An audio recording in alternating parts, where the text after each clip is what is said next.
बिस्मिल्लाहिर्रहमानिर्रहीम। नाज़रीन आदाब। असर टाइम्स के वर्ल्ड न्यूज़ में आपका खैर मकदम है।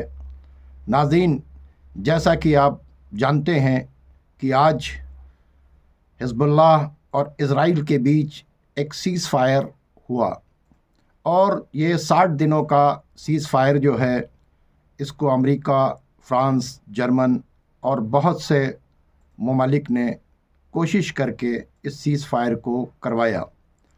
वजह क्या है कि वो इज़राइल जिसने हिज़्बुल्लाह को मिटाने के बारे में कहा था और उन्होंने अपना टारगेट दिया था कि हिज़्बुल्लाह को हम डिसआर्म कर देंगे, हिज़्बुल्लाह को पूरी तरह से ख़त्म कर देंगे, लितानी रिवर पार करके हम कब्ज़ा कर लेंगे और हिज़्बुल्लाह को ऐसा कर देंगे कि वो कभी इज़राइल की तरफ एक फ़ायर भी ना कर सके।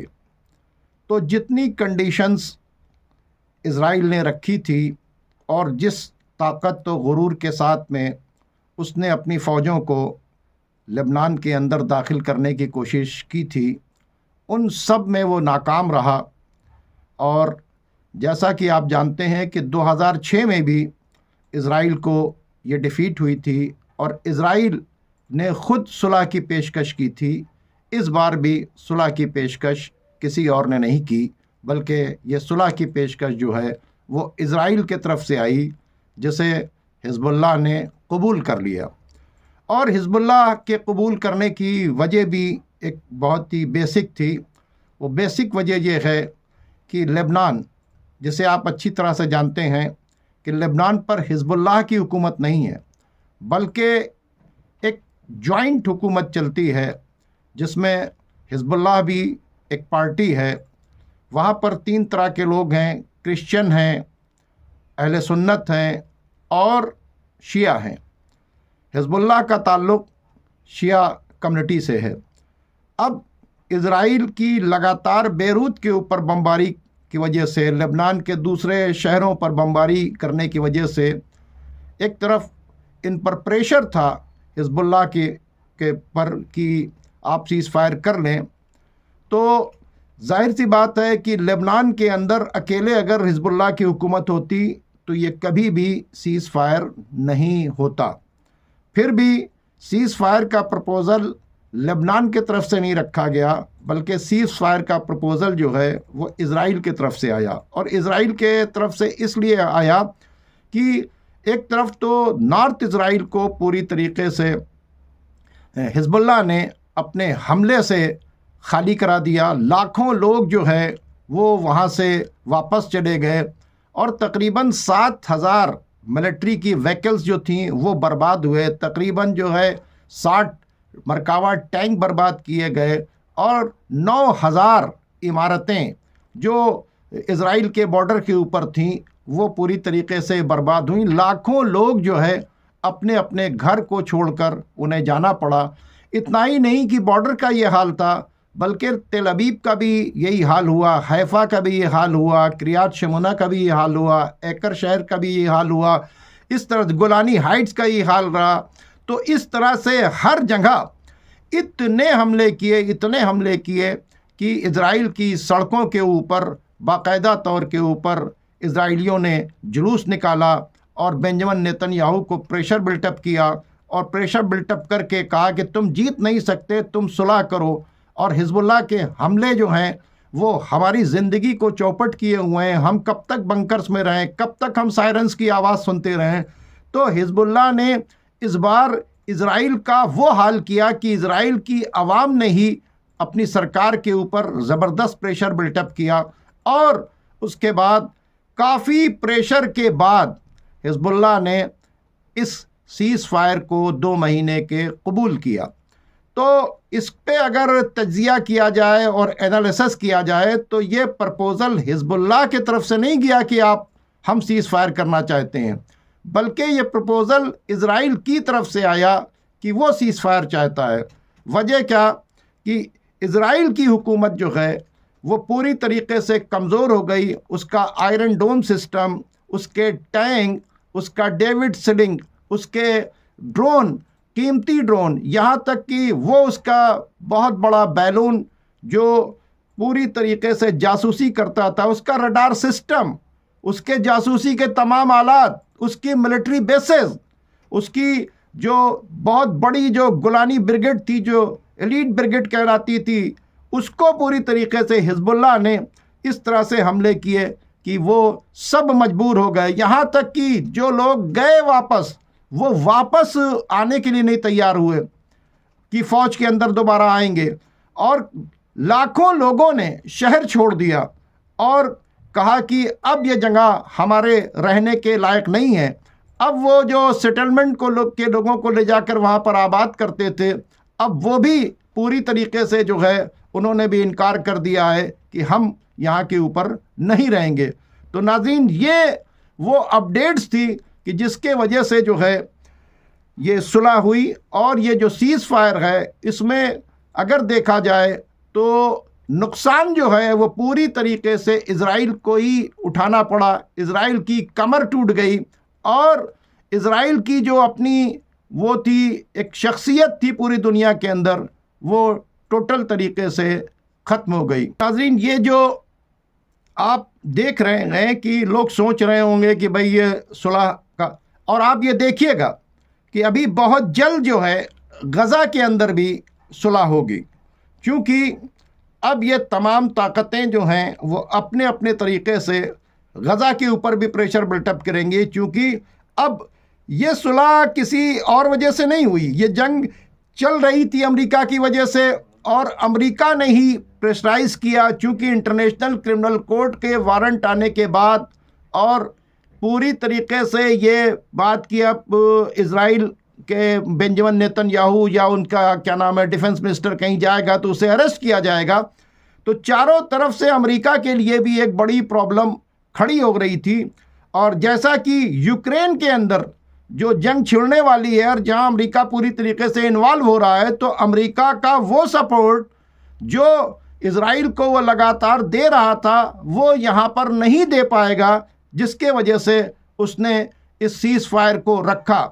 तो दूसरी तरफ ईरान ने जो धमकी दी कि हम अटैक करने जा रहे हैं और हम क्या नाम है इज़राइल के ऊपर अटैक करेंगे, अपना बदला लेंगे, तो उससे भी इज़राइल के अंदर बहुत बेचैनी है। क्योंकि जो इज़राइल की जो बैठक हुई बेंजामिन नेतन्याहू की वार कैबिनेट के साथ, उसमें उन्होंने ये कहा कि हमारे ऊपर ईरान का ख़तरा बढ़ रहा है, इसलिए हमें उसका इंतज़ाम करना है।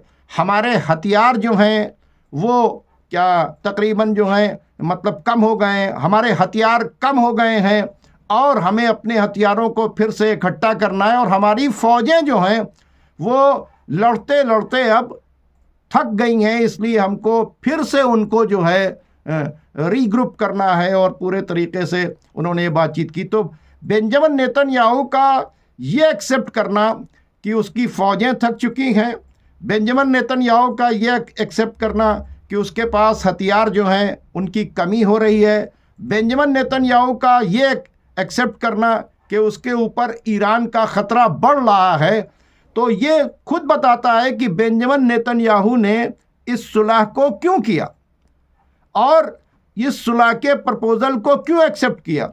यह सुलह का प्रपोज़ल हिजबुल्लाह की तरफ से नहीं गया, बल्कि यह सुलह का प्रपोज़ल गया है इज़राइल की तरफ से। और जाहिर सी बातचीत है कि एक बार हिजबुल्लाह ने फिर यह बता दिया कि हमने एक भी टारगेट को अचीव नहीं करने दिया, ना ये लतानी रिवर पार करके कब्ज़ा कर पाए, ना हमारे किसी गांव के ऊपर कब्ज़ा कर पाए, ना ये ग्राउंड ऑपरेशन के अंदर सक्सेस हो पाए, और ना ही हमें डिसआर्म कर सके, और ना हमारी फायर पावर को ही ख़त्म कर सके। और यही वजह है कि बिल्कुल आखिर वक्त में 4 बजे से सुलह होती है, तकरीबन 3 बजे तक बाकायदा हिजबुल्लाह के हमले जो हैं इज़राइल के ऊपर ताबड़तोड़ होते रहे। आखिरी वक्त में भी हिजबुल्लाह ने इज़राइल के ऊपर बहुत ज़बरदस्त हमले किए।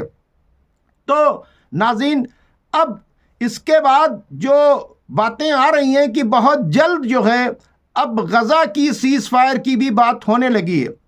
और अभी आप देखें कि प्रेशर क्या हौती का प्रेशर कम हो गया है? नहीं। क्या हमास ने रोक दिया है? नहीं। Hamas Iraqi resistance of Iraq के तरफ से, इराकी रेजिस्टेंस के तरफ से जो है वो अभी भी अटैक हो रहे हैं। सीरिया के तरफ से भी अटैक अभी बढ़ सकते हैं, ईरान के तरफ से भी अटैक हो सकता है। तो इस सीज फायर से हिजबुल्लाह को ज़रूर जो है फ़ायदा हुआ, लेकिन इज़राइल को क्या फ़ायदा हुआ वो नहीं। इज़राइल को यह फ़ायदा हुआ कि इज़राइल ने जंग रोक लिया। इज़राइल को ये जो फ़ायदा हुआ कि अब वो जो नहीं लड़ पा रही थी फ़ौज, जो नहीं टिक पा रही थी, जो भाग रही थी, उसको एक चांस मिल गया। लेकिन अगर वो ये सोच रहा है कि इससे इज़राइल के लोग खुश होंगे, तो अभी जो सर्वे आया है चैनल 14 का जो सर्वे है वो बता रहा है कि 61% इज़राइलियों ने इसे इज़राइल की हार एक्सेप्ट किया है और 21% लोगों ने इसे इज़राइल की जीत बताया है और 13% लोगों ने कहा कि भाई हम इस सिलसिले में क्या बात करें। अगर 61% इज़राइली इसे अपनी हार समझ रहे हैं, चैनल 14 जो इज़राइल का ही चैनल है उसके सर्वे के हिसाब से, तो आप समझ लें कि हिजबुल्लाह की कामयाबी है और हिजबुल्लाह ने अपनी कामयाबी का एक बार फिर लोहा मनवा लिया। जिस तरह से 2006 में हिजबुल्लाह के तरफ से सीज़ फायर का प्रपोज़ल नहीं गया था, उसी तरीके से इस बार भी हिजबुल्लाह की तरफ से सीज़ फायर का कोई प्रपोज़ल नहीं आया, बल्कि सीज़ फायर का प्रपोज़ल इज़राइल की तरफ से आया और उसको उन्होंने एक्सेप्ट किया। अब आगे हिजबुल्लाह की, हमास की, हौती की, हशदुश्शाबी की या ईरान की क्या पॉलिसी होगी, क्या हिकमत अमली होगी, वो अपने हिकमत अमली पर काम करेंगे। हाँ, हमास के जो लीडर वो लेबनान के अंदर थे, उन्होंने बाकायदा तौर के ऊपर, हमदान साहब ने एक बयान दिया और साफ साफ कहा कि हम ने तो ये कहा था हिजबुल्लाह से कि हिजबुल्लाह अगर सीज़ फायर कर रही है तो हम उसको बिल्कुल एक्सेप्ट करेंगे। इसके मतलब कि ये जो सीज़ फायर हो रहा है इसमें हमास के लीडर की भी कंसर्न है और ईरान ने भी इस सीज़ फायर को वेलकम किया है। तो अब इस सीज़ फायर के असरात ये भी निकल सकते हैं कि इसके बाद चूंकि बेंजामिन नेतन्याहू ने अपने किसी टारगेट को अचीव नहीं किया है, तो बेंजामिन नेतन्याहू के किसी टारगेट को ना अचीव करने की वजह से एक नतीजा ये निकल सकता है कि खुद बेंजामिन नेतन्याहू के ऊपर प्रेशर बिल्टअप होगा। हो सकता है कि उसकी सरकार गिर जाए, क्योंकि अब जब सामने आएगा, जैसा कि अब रिपोर्ट आ रही है कि 22,000 से ज़्यादा इजरायली फ़ौजी ज़ख्मी हैं। अब ये रिपोर्ट आ रही है, इजराइल के अखबारों में आना शुरू हो गई है। तो अब जब सारी चीज़ें आएंगी और सही ढंग से लोगों के सामने चीज़ें पेश होंगी, तो उनको पता चलेगा कि सीज़ फायर करने के बाद भी इजराइल की मुसीबतें ख़त्म नहीं हुई, दाखिली उनकी मुसीबतें जो है वो बढ़ जाएंगी। और अगर अभी हौती के हमले जारी हैं, इस्लामिक रेजिस्टेंस ऑफ इराक के हमले जारी हैं, तो इसका प्रेशर अब यह पड़ेगा कि तुम गज़ा के ऊपर भी, गज़ा से भी सीज़ फायर करो। तो अब आप देखेंगे कि जल्दी से जल्दी गज़ा के सीज़ फायर का भी मामला होगा। तो बग़ैर सीज़ फायर के, और गज़ा के सीज़ फायर में आपको जैसा कि पता है कि गज़ा के सीज़ फायर के अंदर साफ साफ है कि इनको अपनी फ़ौजों को वहाँ से वापस ले जाना होगा। तो नाज़रीन, ये थी आज तक की अपडेट जो अभी हमने आपके सामने रखी। नाज़रीन, हिजबुल्लाह के साथ सीज़ फायर से जो आपको नतीजा निकला, वो आपका नतीजा सिर्फ ये सामने है कि हिजबुल्लाह आज भी स्टैंड कर रही है, उसके पास वैसे ही आर्म्स अम्युनिशन है। उसने आखिरी वक्त तक, जैसे 2006 में लास्ट टाइम के ऊपर उसने जो है 4000 रॉकेट्स दागे थे, उसी तरीके से सुबह 4 बजे जब सुलह की बातचीत हुई, उससे पहले पहले हिजबुल्लाह ने बहुत से मिसाइल्स और रॉकेट्स जो हैं वो दागे हैं। आखिर वक्त तक हिजबुल्लाह ने बता दिया कि ना हमारे पास हथियार कम है, ना हमारे पास लड़ने का हौसला कम है, क्योंकि सुलह का प्रपोज़ल तुमने दिया है। कल दुनिया ये ना कहे कि सुलह का प्रपोज़ल दिया तो गया था और हिजबुल्लाह ने एक्सेप्ट नहीं किया। हिजबुल्लाह ने उसे एक्सेप्ट कर लिया और एक्सेप्ट करने के बाद, और वो जो इज़राइल की जारहाना बमबारी लेबनान की आवाम पर हो रही थी, और आवाम का कत्लेआम हो रहा था, उसको भी हिजबुल्लाह ने रोक दिया। और इस सीज़ फायर से हिजबुल्लाह ने एक पैगाम भी दिया कि हम जंग नहीं चाहते हैं, बल्कि हम अमन चाहते हैं, क्योंकि जंग जो है वो इज़राइल चाहता है, इसलिए हमने इज़राइल को सबक सिखाया। और इज़राइल ने जितने वादे किए थे उसमें से एक भी वादा उसका पूरा नहीं हुआ। ना वो लितानी रिवर के पार आने के बाद वहाँ अपना कब्ज़ा जमा सका, ना हिजबुल्लाह को डिसआर्म कर सका, ना हिजबुल्लाह को ख़त्म कर सका, और ना हिजबुल्लाह के हथियारों को बर्बाद कर सका। हिजबुल्लाह आज भी स्टैंड कर रही है और इसका नतीजा ये निकलेगा, अभी आप देखिएगा कि बेंजामिन नेतन्याहू की कुर्सी खिसकेगी। बेंजामिन नेतन्याहू जो कहता था कि हिजबुल्लाह के हमले के वजह से हम कोर्ट में नहीं जा पा रहे, तो उसको कोर्ट के अंदर भी जाना पड़ेगा, और वहाँ करप्शन के चार्जेस के लिए जो बार बार उसको बुला रहे हैं सुनवाई के लिए कोर्ट के लोग, तो वहाँ से उसको सज़ा भी होगी।